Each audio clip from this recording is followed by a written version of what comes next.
Our ancestors were not predators. They were the ones being hunted. No claws, not fast enough to escape, not strong enough to fight back. Their existence stood constantly on the edge of extinction. Every night that passed could have been the final night of their entire species. But through sheer willpower and the bonds they formed with one another, they found a reason to survive. So what really happened in the darkness of millions of years of evolution, on the path that eventually turned us into human? There is a truth that sounds almost paradoxical. If you travel far enough back in time, you will never find a single moment when nature suddenly declared, "This is humanity." And nowhere does that become clearer than in Africa. Around 300,000 years ago, Homo sapiens emerged, but not like a solitary flash of light in the darkness of evolution. Genetic and fossil evidence from Jebel Irhoud in Morocco, Omo Kibish in Ethiopia, and Florisbad in South Africa, approximately 260,000 years, are revealing a very different picture. Modern humans were not born in one place, but from a biological network stretching across Africa. Africa, hundreds of thousands of years ago, was not a stable land. Climate shifted dramatically between wet and dry periods, causing forests to vanish and return, grasslands to expand and contract. Ancient humans were forced to keep moving in order to survive, creating populations that became separated, then met again.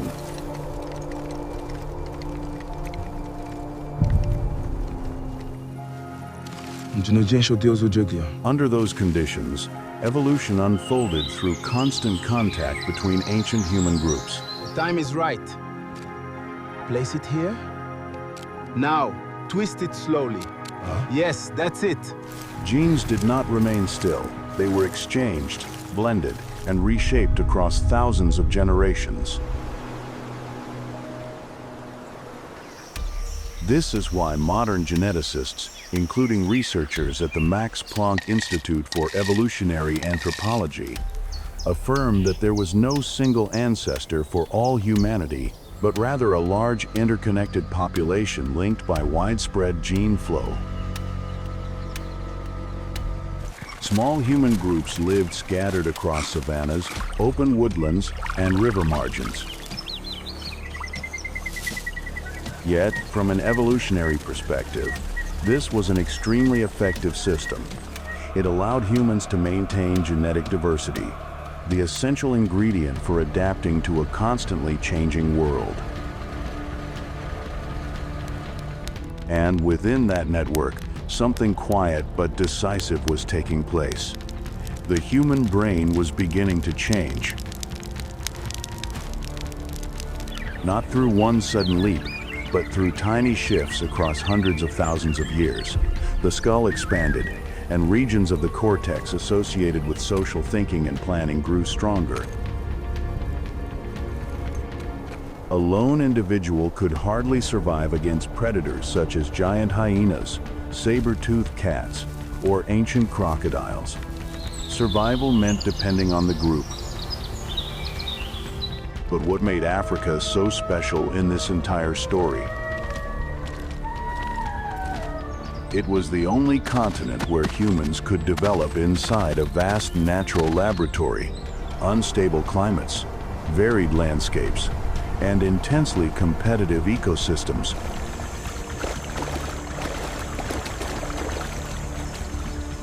Every environmental shift acted like a continuous survival test, forcing humans to keep evolving. According to the Smithsonian Institution, environmental instability in Africa was one of the major forces driving the evolution of Homo sapiens. And it was there that the true nature of evolution began to reveal itself.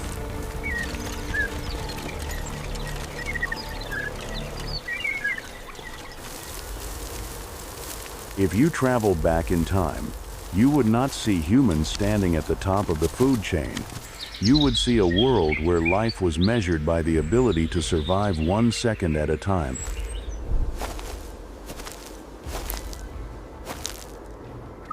Between about 4.2 and 2 million years ago, across the expanding grasslands of Africa, species of the genus Australopithecus appeared. They stood only about 1 to 1.5 meters tall, with small brains of roughly 400 to 500 cubic centimeters, no tools, and no weapons. Meanwhile, the surrounding ecosystem was a complete network of predators: saber-toothed cats, giant hyenas, eagles that hunted primates, and ancient crocodiles capable of dragging prey underwater in seconds. According to paleobiological research from the Smithsonian Institution, mortality rates among ancient primates, especially juveniles, may have been extremely high because of predation pressure and constantly shifting environments.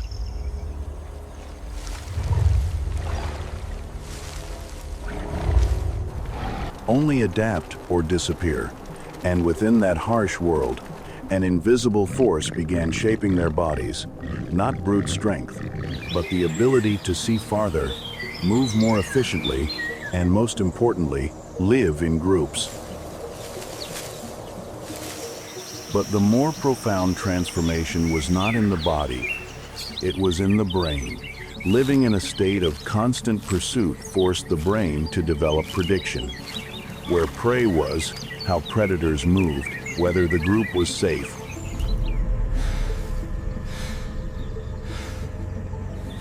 But at that moment, they were only creatures trying to hold on to life. And then a turning point would come.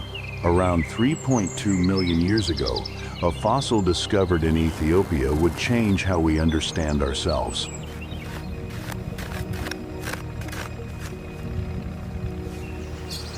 It revealed something simple, yet revolutionary.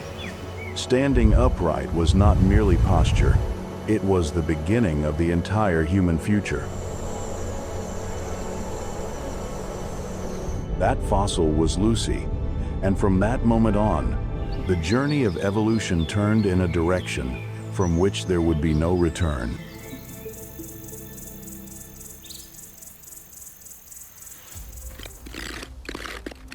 Research at the Smithsonian Institution has dated Lucy's skeleton to about 3.18 million years old, preserved so completely that scientists were able to reconstruct her gait with a level of accuracy never achieved before.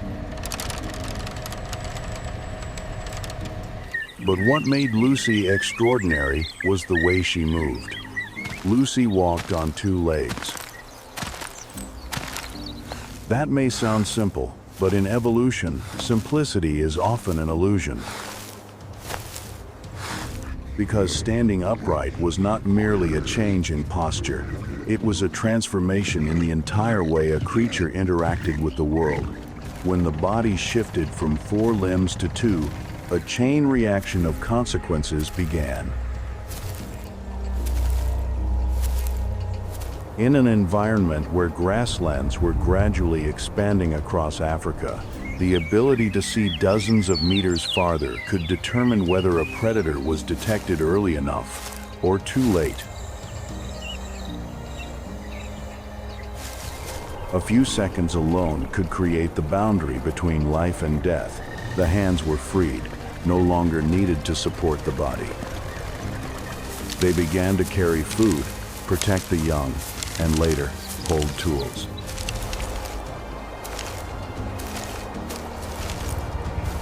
This was the transition from a purely biological body to a body with extended functions. Studies in locomotor biology suggest that walking on 2 legs, under many terrain conditions, can require less energy than 4-limbed movement in primates. Studies in locomotor biology suggest that walking on 2 legs, under many terrain conditions, can require less energy than four-limbed movement in primates.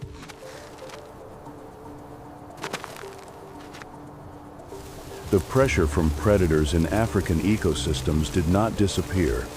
On the contrary, it grew stronger as grasslands expanded. That forced Australopithecus species to become more flexible in movement and survival. Then something even more important appeared. The separation between the body and the tools of survival began to form. Once the hands were no longer locked into locomotion, they could be used in entirely new ways. This became the foundation that, millions of years later, would allow Homo habilis to create the first stone tools. But Lucy was not just an individual. She represented a systemic turning point in evolution, from a creature completely dependent on the body to a creature beginning to expand its abilities through behavior. According to Nature Communications, the evolution of upright walking was one of the most important anatomical changes, directly influencing the pelvis, spine, and even the way energy was used in the bodies of early humans. And from there, the journey of evolution would enter a new age, where stone was no longer only stone, but became a tool of intelligence. And when humans first learned to turn the physical world into instruments of survival, it would be with Homo habilis.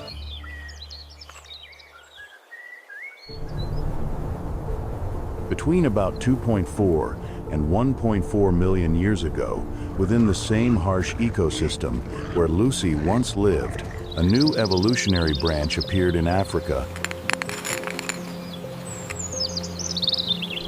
Paleoanthropologists call them Homo habilis, the handyman. It was a revolutionary biological leap. Intelligence began to directly intervene in matter. According to evidence from Olduvai Gorge in Tanzania, the earliest stone tools, dated to around 2.6 million years ago, have been found there. This was the Oldowan tool culture, simple chipped stones, yet extraordinarily powerful in practical use. For the first time in the history of life, a species did not change its body. It changed external objects to compensate for its own weakness.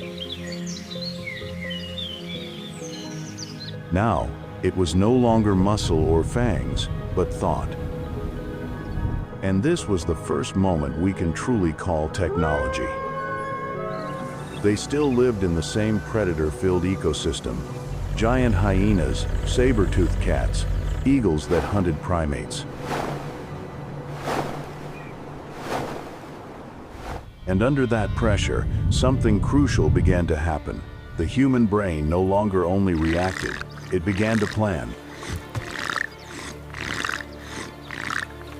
This was a very early form of cause and effect thinking, but one of immense importance in cognitive evolution. Studies of brain volume show that Homo habilis had a larger brain than Australopithecus, though still far from that of modern humans.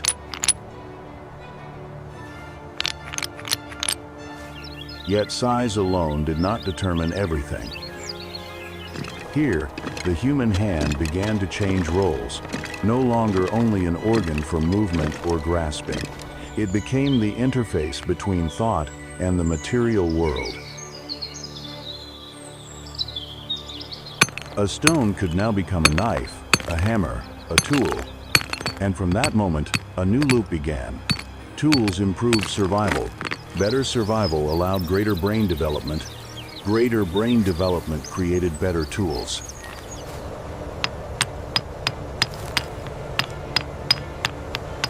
This was the starting point of what we now call cultural evolution. And once tools had appeared, the next step was to move farther, occupy more environments, and begin turning the entire planet into a space for survival.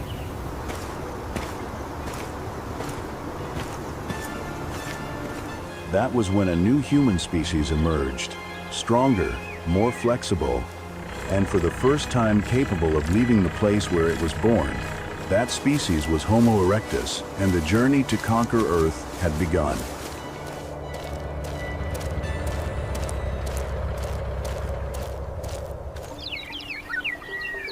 Paleobiological evidence shows that Homo erectus appeared around 1.9 million years ago and survived for more than 1 million years, one of the longest-lasting human species ever known. They were the first humans to leave this continent and begin a migration on a planetary scale. Their remains have been found in Georgia, Dmanisi, China, Indonesia, Java, stretching from Africa into Eurasia, opening an entirely new age, the age of expanding human living space.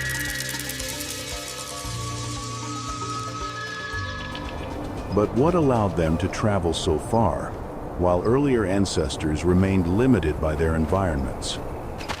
Homo erectus had a body structure far closer to modern humans than Homo habilis, longer legs suited for long-distance walking. A skeleton stronger, yet more compact, helping reduce energy use during movement. This was not a minor change, but a biological design built directly for endurance. According to research from the Smithsonian Institution and fossil analyses at Dmanisi, Homo erectus possessed extraordinary climate flexibility, adapting from the hot, dry grasslands of Africa to the temperate regions of Eurasia. But what truly made Homo erectus a turning point was the way they used tools. If Homo habilis had only begun to chip stone for survival, Homo erectus advanced to another level. Acheulean tools, hand axes crafted with symmetry, sharpness, and clear purpose. And from this point, something never before seen in evolutionary history began to emerge. Humans were not merely adapting to Earth, they were beginning to occupy it. Archaeological evidence suggests Homo erectus was capable of group hunting, constant movement in search of food, and living across more varied environments than any primate before them. Yet, despite being stronger and more intelligent, they still lived in an unfinished world.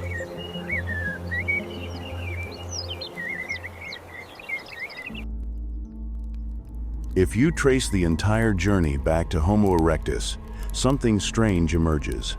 Humans had already traveled far beyond Africa, had tools, and possessed remarkable endurance, yet they were still constrained by something invisible. They were still dependent on darkness, dependent on daylight, dependent on air that was warm enough, food that was soft enough, and most importantly, they still had to flee when the sun went down. The shadows grow long. We must be ready. Until something appeared and changed the entire rulebook of life: fire. Archaeological evidence suggests that the stable control of fire may have emerged as early as around 790,000 years ago, based on findings at Gesher Benot Yaakov, Israel, where scientists discovered ash remains, burned seeds, and stone tools altered by heat. At first, fire was dangerous, but very quickly it became the most powerful survival tool humans had ever possessed.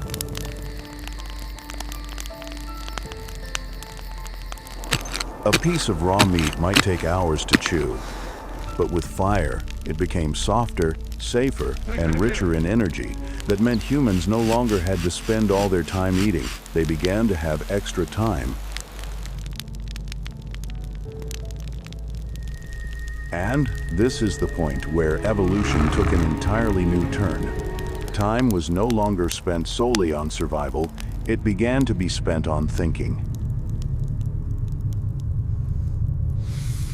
Fire also erased the fear of darkness. Humans transformed darkness into a space they could control and began to redefine it, and more importantly, around those flames, a behavior never before seen in nature began to emerge.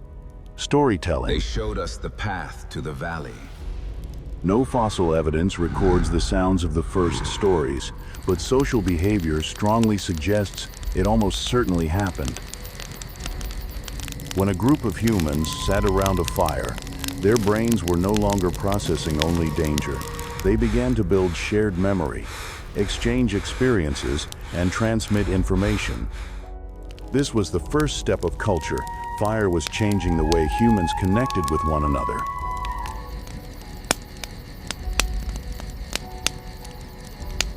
Some evolutionary researchers, such as Richard Wrangham from Harvard, argue that cooking food with fire was the key factor that increased brain energy, thereby driving the development of social structures and language.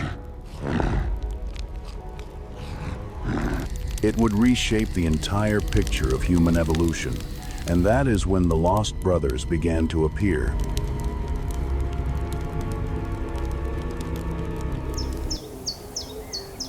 Before Homo sapiens became the only surviving human species, Earth was not home to just a single lineage of humanity. And among those lost branches, two in particular continue to challenge modern science, like a puzzle still missing its final piece: the Neanderthals and the Denisovans. These were not mythical beings. Neanderthals lived roughly between 400,000 and 40,000 years ago, primarily across Europe and Western Asia.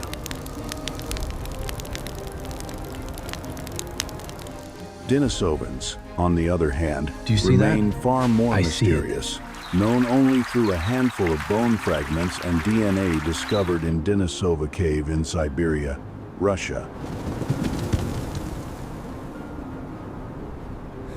They were extraordinarily well adapted to their environments. Neanderthals had short, powerful bodies, exceptionally strong musculature, and skulls that, on average, were larger than those of Homo sapiens. Some studies suggest their brain volume was comparable to, or even greater than, that of modern humans. They lived through the Ice Age, in conditions where temperatures in Europe could plunge below -20 degrees Celsius. They hunted mammoths, woolly rhinoceroses, and massive deer using coordinated group strategies. They controlled fire, crafted sophisticated Mousterian stone tools, and showed evidence of caring for the injured, something typically seen only in structured, socially complex groups.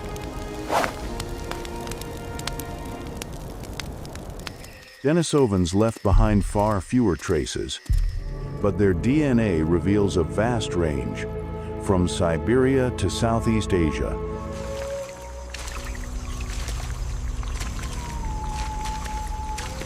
Even today, some modern populations in Melanesia and Tibet carry up to 3 to 5% Denisovan DNA, associated with adaptations to high altitudes and extreme environments.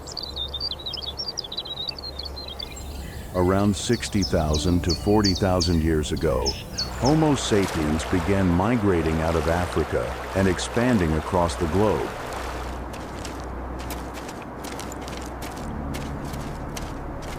And when these human species encountered one another, they did not simply compete, they interbred.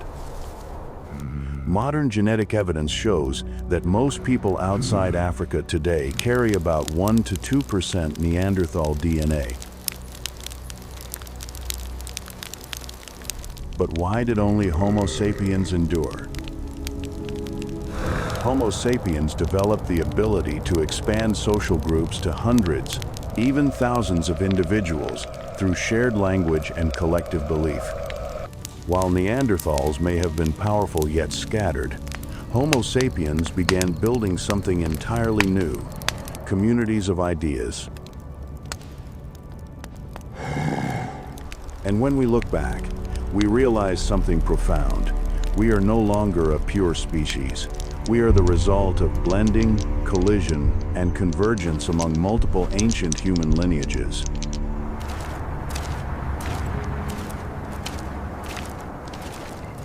If many human species once coexisted on Earth, what determined that only one would continue?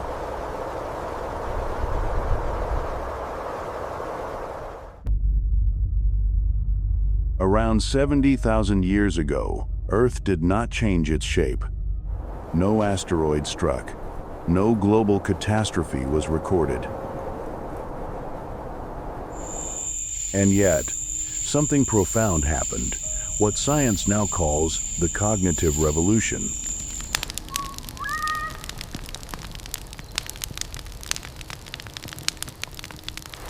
Archaeological and genetic evidence suggests that during this period, Homo sapiens began to display entirely new behaviors: complex language, symbolic expression, art, and abstract thought. The hunter told us of a great beast. Wow. It is larger than the elders remember. We must prepare for the hunt. After this turning point, they began to create new worlds within the mind. For the first time, something that did not physically exist could shape survival itself. Look to the stars. They show us the path. We must follow the light, even when the shadows are long. In caves such as Chauvet in France and Sulawesi in Indonesia, ancient paintings appear dating back over 30,000 to 40,000 years. Images of animals, handprints, and abstract symbols. Notice the unique pigments here, unlike anything we've seen before. Yes, the detail is extraordinary. Look at the shading. See how it connects? These images created shared meaning when a group of people could look at a symbol and understand the same idea. A new structure emerged, not biological, but social, and yet powerful enough to influence the behavior of hundreds at once. We will be ready. Humans began to live in two worlds simultaneously. One was the physical world, filled with danger, predators, and harsh climates.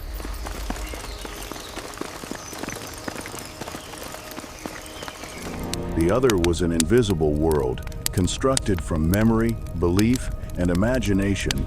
Humans began to believe that we mattered more than I. And to sustain groups of that scale, they created another invisible system: laws.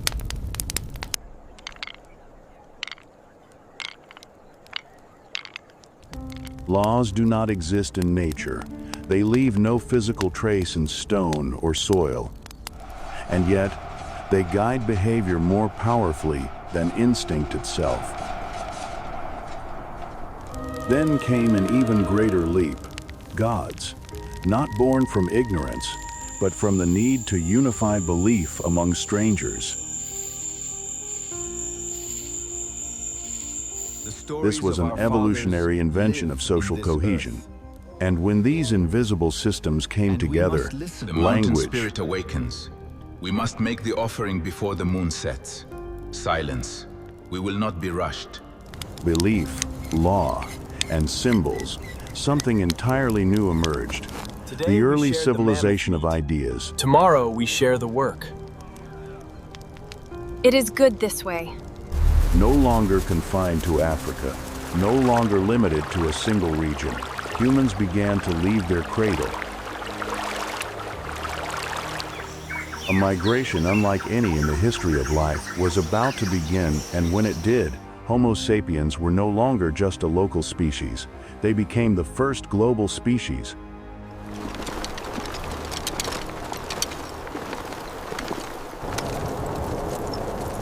This was the beginning of out of Africa, a conquest of Earth not driven by weapons, but by adaptability and imagination.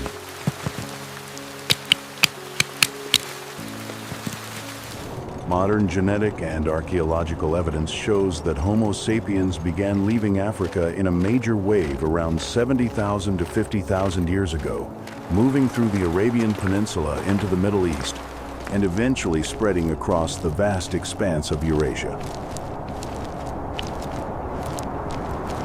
But imagine that first moment they stepped beyond Africa, not as a migration, but as a leap into a world completely unknown.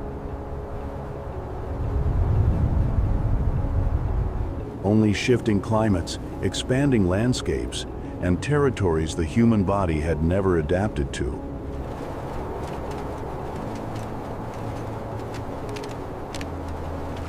Around 65,000 years ago, evidence of humans appears in Australia.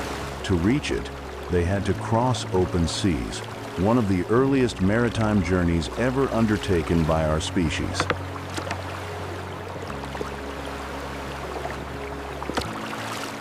This means that even without modern boats, without complete star maps, humans were capable of crossing oceans through a combination of observation, memory, and courage.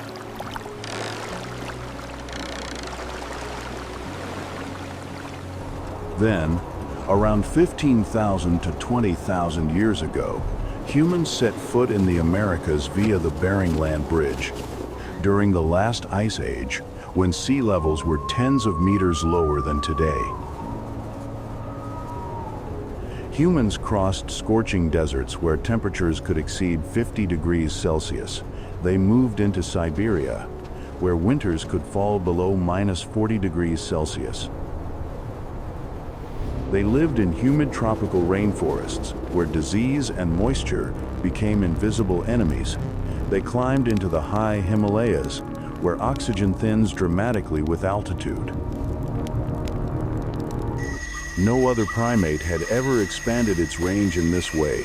This did not happen because the human body was perfect.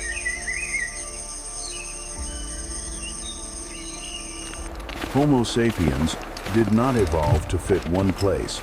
They evolved to change how they live, depending on where they go. Over here. And that flexibility is rooted in everything that came before. From the stone tools of Homo habilis, from the fire mastered by our ancestors, from the Neanderthals we once interbred with, and from the cognitive revolution that turned ideas into tools for survival.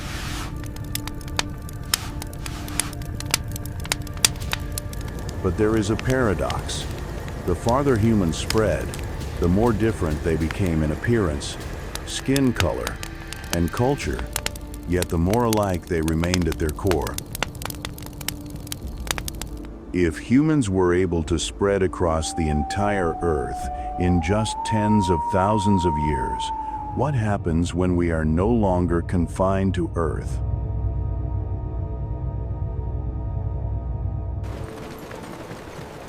Each step forward was not an instant upgrade, but a survival response to environment, to hunger, to cold, and to the deep uncertainty of nature itself.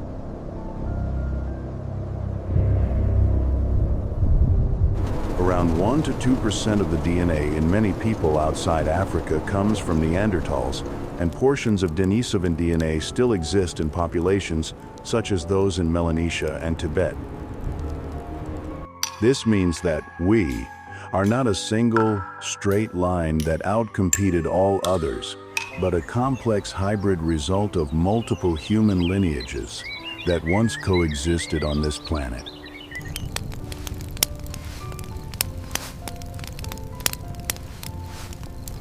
When you look back across the entire journey, from Lucy walking the African savanna, to Homo erectus leaving the continent, to fire, to the lost human lineages, and finally to the cognitive explosion, you begin to see something strange. Human is not a destination, but an ongoing process.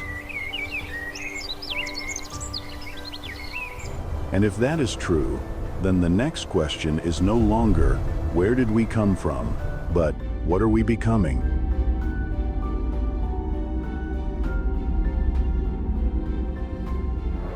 Because evolution has never truly ended, it is simply shifting into a new form, where technology, artificial intelligence, and human consciousness itself are beginning to act as the next evolutionary forces.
Over there. Look. Look. I see it. Let's go.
Thank you for staying with WUFO Space until the very end of this journey through the vast universe.